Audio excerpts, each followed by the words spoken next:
قل إن كانت لكم الدار الآخرة عند الله خالصة من دون الناس فتمنوا الموت إن كنتم صادقين ولن يتمنوه أبدا بما قدمت أيديهم والله عليم بالظالمين ولتجدنهم أحرص الناس على حياة ومن الذين أشركوا يود أحدهم لو يعمر 1000 سنة وما هو بمزحزحه من العذاب أن يعمر والله بصير بما يعملون قل من كان عدوا لجبريل فإنه نزله على قلبك بإذن الله مصدقا لما بين يديه وهدى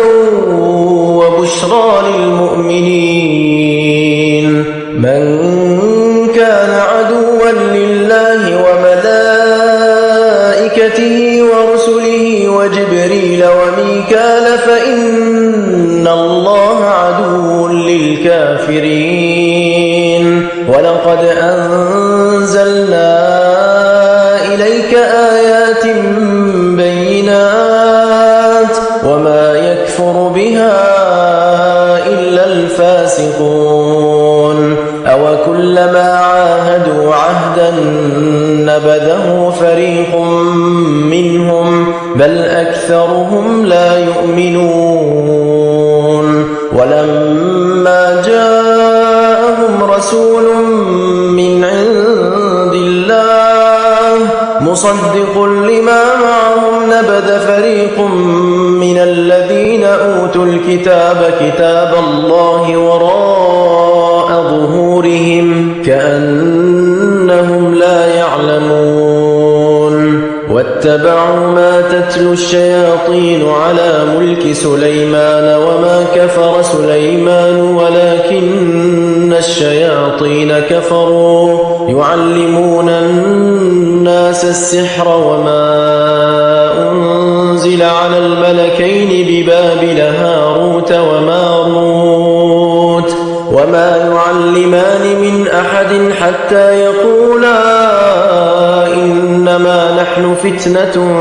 فلا تكفر فيتعلمون منهما ما يفرقون به بين المرء وزوجه وما هم بضارين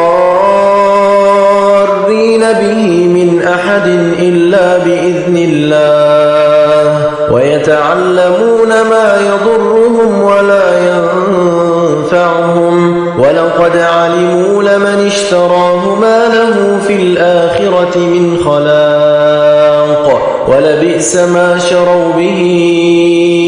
أنفسهم لو كانوا يعلمون ولو أنهم آمنوا واتقوا لمثوبة من عند الله خير لو كانوا يعلمون يا أيها الذين آمنوا لا تقولوا راعنا وقولوا انظرنا واسمعوا وللكافرين عذاب أليم ما يود الذين كفروا من أهل الكتاب ولا المشركين أن ينزل عليكم من خير من ربكم والله يختص برحمته من يشاء والله ذو الفضل العظيم ما ننسخ من آية أو ننسها نأت بخير منها أو مثلها ألم تعلم أن الله على كل شيء قدير ألم تعلم أن الله له ملك السماوات والأرض وما لكم من دون الله من ولي ولا نصير أم تريدون أن تسألوا رسولكم كما سئل موسى من قبل ومن يتبدل الكفر بالإيمان فقد ضل سواء السبيل ود كثير من أهل الكتاب لو يردونكم من بعد إيمانكم كفارا حسدا من عند أنفسهم من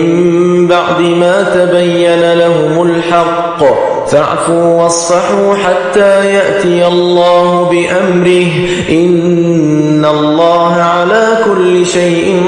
قدير وأقيموا الصلاة وآتوا الزكاة وما تقدموا لأنفسكم من خير تجدوه عند الله إن الله بما تعملون بصير وقالوا لن يدخل الجنة إلا من كان هودا أو نصارى تلك أمانيهم قل هاتوا برهانكم إن كنتم صادقين بلى من أسلم وجهه لله وهو محسن فله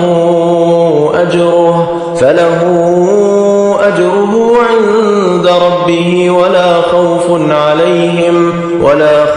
عليهم ولا هم يحزنون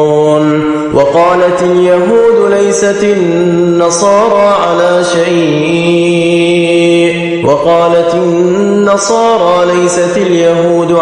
شيء